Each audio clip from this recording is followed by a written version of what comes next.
Hey everybody, what's happening? Son of a Silver Stacker here. In today's numismatic news and information for the 26th day of August 2022, I'd like to welcome you over to APMEX so we can check out those live spot prices. However, today, before that, I'm going to ask you to join us over to Good Morning to You with Tiny Numismatics number 216, and that's going to be at 9:30 a.m.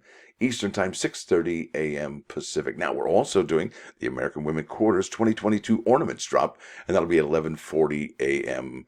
Eastern Time, 8:40 a.m. Pacific Time, and there's less than 5,000 products of each of these, and who knows, it might be a sleeper hit, it may not, but I'm definitely going to be there to find out, and hopefully you'll be there and join us. Now, over here to APMEX, looks like gold is down $7.60 to $17.61 even Steven. Silver down 1 cent to $19.54. Platinum down $5.60 to $8.9230, and palladium down $8.30 to $21.73. Now, let's stop over here. We're at Coin Update, and it says here, States Numismatic Society expands magazine enlarges convention. And there is the, I guess, the emblem, established 1939 building collector community.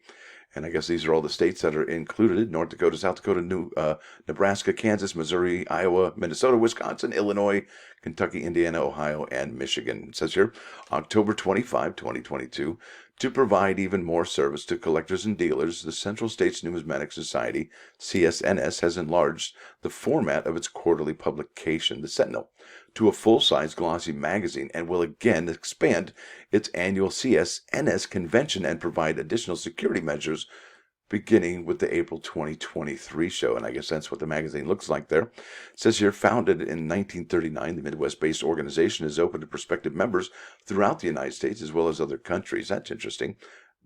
Prospective members throughout the United States. That's pretty cool. So you don't have to be living in, I guess, these certain areas of the region of the country. Now it says here, CNS recently adopted an updated new logo and new slogan, Building Collector Community. The magazine's new editor, Barbara Gregory, former editor of the American Numismatic Association's official publication, the numismist, you know what, worked over the last 6 months to reimagine the CSNS flagship publication. The Sentinel has modernized its format with full-color illustrations and added to its informative editorial content, starting with the just-issued Summer 2022 edition. Now, here we go. The previous format of the magazines was 5.5 by 8.5 inches. The new size is 8. I can't even tell if that's 8 3/8 by 10 7/8 inches. But what this makes me think about is that, and we talked about this on our interview with Patrick Hipple over at Ohio Coinage, that they, and even Coca-Cola did this, they're streamlining products, okay? Because let's face it, a 5.5 by 8 inches pamphlet is, well, it's kind of an oddball size as compared to maybe 8.5 by 11, which is close. Okay, so I think that this is part of the streamlining process, and I think that because, I mean, why would they go bigger if there's a paper shortage? I think that everything is being standardized right now, and I think the oddball sizes, the fractionals, are being phased out. Now, here we go. We hope to offer 3 feature articles per issue, selected from solicited and unsolicited manuscripts by writers with CSNS sphere, Gregory explained. Midwestern topics will be encouraged but not required. Each issue will also feature regular columnists who will address a variety of basic numismatic subjects, among them U.S. coins, ancient world numismatics, and tokens and metals. Isn't that cool? So if anybody was probably interested, I would say, hey, send them a letter, send them something, say you want to be a part of this amazing opportunity. An annual highlight of the National Coin Show Circuit is the Central States Numismatic Society Annual Anniversary Convention held in Chicago, suburb of Schaumburg, Illinois. During the 2020 and 2021 COVID-related cancellations of the annual conventions, the CSNS Board of Directors and new convention manager Larry Shepard developed plans to revitalize the convention and the organization. Now, check this out. I wanted to really touch base on this the most, and I will leave a link in the description. It says here, security and safety are major concerns by dealers and collectors, and we have been closely working with the professional team at Positive Protection Incorporated to provide even more security for CSNS convention attendees, said Shepard. Now, isn't that incredible? And they don't talk about why they need more protection, but I guess you could imagine, because check this out. Now this is Numismatic Crime Information Center, and it says here, this is from August 16, 2022, coin show dealers becoming high-profile targets, security a top priority. So this looks like it's something in the industry that's happening right now.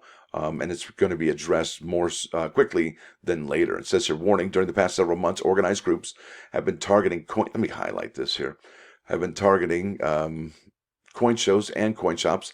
However, most recently, NCIC has seen coin show dealers becoming high-profile targets, and offenses have occurred at both small and large shows across the country. These offenses are becoming a serious issue and usually results in substantial losses. Dealers should review and update their personal and business security plans to ensure the safety of themselves, family, and employees. Read the following link, Tactics for Coin Show Dealers, and it's right here at this particular, this hyperlink right there.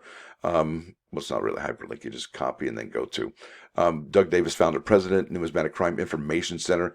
I thought that was really interesting. And let's face it, this is something that we're also seeing on YouTube right now, because this is Akusha Collectibles. And he's talking about what's the story here. And, what's the story? It says Sunday, no one's left at the show. The dealer was loading the cars. Thieves drove up, pulled a briefcase from the hand, and drove off. Now, it says here, Stop Numismatic Crimes, Part 1. It says here, rule number 7, do not let cell phones distract you. Well, you might be asking yourself where to get rule number 1, rule number 4, rule number 5, and 38. Well, let's tell you, we can go to that link right here. Oops, let me double click that one there. No, I'm not going to do it, I guess. There we go. And that'll take you here to Coin Show Tactics for Dealers. And you can see number 7 here. Do not let cell phones distract you. Texting and talking while loading and unloading. I thought it was interesting. I will leave a link in the description for this particular one, or you can just find it on that one. I thought it was interesting how they have some in red. It says here, develop a mental plan of escape if an emergency arises that requires immediate evacuation of the bourse floor. That's like the concourse or the show floor where everything is being displayed. Now, I think that should be number 1, and I think that that's probably something that we should be thinking about no matter where we are, whether it be a restaurant, a convention center, or what have you. Now, let's go back to YouTube here. Now, this is going to be also in the description. I will leave a link here. Now, I think let's go to, is it Coin World? Yeah. This is even getting a little bit more deeper into theft, and especially numismatic theft. Now, this is Coin World. This is by Paul Gilks yesterday, 9 a.m. Treasury Office of Inspector General report offers Denver Mint theft details. Remember, we talked about this a few months ago, and we weren't sure what was going on. Now, it says here, the 2021 theft of error coins from the Denver Mint involved the 2021 Denver Kennedy half dollars and the 2021 Denver America the Beautiful quarter dollars, according to Richard Delmar, Deputy Director of the Treasury Department's Office of the Inspector General. The error were pieces that, after production, had been custard or waffle canceled in machinery manufactured by the Dutch firm Custer's Engineering. The machinery uses a series of equally spaced knives to deform a coin into a shape resembling a ripped potato chip. Much like kind of like a Pringles, but it's tore up. Coin World was provided a redacted report of investigation. Redacted report, a lot of talk about that lately. Investigation August 17, pursuant to a Freedom of Information Act requested. Coin World filed the FOIA request July 5 after Treasury Department officials did not provide responses to questions posed via telephone and email. So there we go. And I will leave a link in the description to this as well. Looks like theft is definitely something that's happening on the outside as well as the inside of the U.S. Mint. Can't get away from it, can we? So what's that tell you? Well, I would imagine that security will probably be a big-time business to get into, or if you have a mind to start a business, I would think that that's probably going to be very popular lately, sooner than later, I would think. Now, let's change things up and get the pace a little bit different here and lighten things up for a Friday. It says here, this is out of Coin Week, and this is from the Royal Mint, August 24, and that was 2 days ago.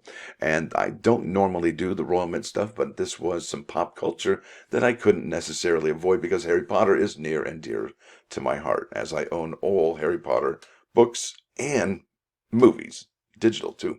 Now it says here, sign up for Royal Mint unveiling of the 25th anniversary of the Harry Potter coin. And you know it, this is going to be amazing. The Royal Mint is thrilled to announce that we will be releasing a new collection of United Kingdom coins celebrating the 25 years since the publication of J.K. Rowling's Harry Potter and the Philosopher's Stone. That's what it's called in the United Kingdom, and it's called the Sorcerer's Stone in the United States. Now it's a book that continues to inspire a love of reading in countless people all over the world. And isn't it funny? This came out at a time when the internet was taking over and everybody said, books are done, books are dead. Well, this clearly demonstrated that books are strong. They're here to stay. If you've got the right product, people will line up out the door to take the money. Now it says here, let me keep on keeping on. The idea for Harry Potter, the boy in the glasses who didn't yet know he was a wizard, first came to J.K. Rowling during a delayed train journey from Manchester to London.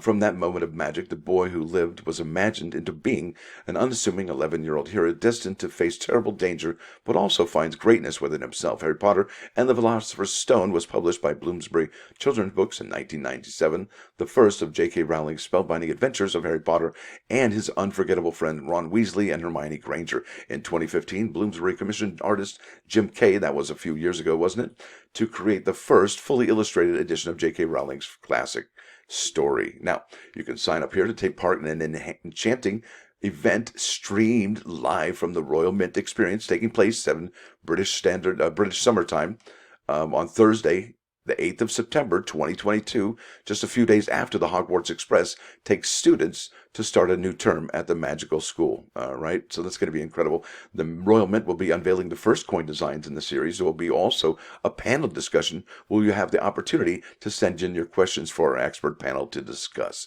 Isn't that awesome? I can't wait for it. That's going to be huge. Now, it says here, hold on to your dreams, for they are, in a sense, the stuff of which reality is made. It is through our dreams that we maintain the possibility of a better, more meaningful life. And wouldn't that be cool if we all had a better, more meaningful life? Yeah. Oh, got this one for you. What do you give a dog with a fever? Mustard, of course. It's great for hot dogs. Now, over here to 95.9 KOIN, Coin News Radio Network. This is Electric Light Orchestra, ELO. Hold on tight. Hold on tight to your dreams. This is 1981. So there it is, folks. I want to thank you all for watching. Thanks for dropping by. Hope to see you here later on this afternoon and early this morning. I guess it's early morning for both, actually. So, yeah, don't want to get that confused and don't want to confuse you. So, thanks for watching. Thanks for dropping by. Don't forget to hit that like button. And if you do like what you're hearing, say, please subscribe to the channel. It's free. Son of a Silver Stacker, out.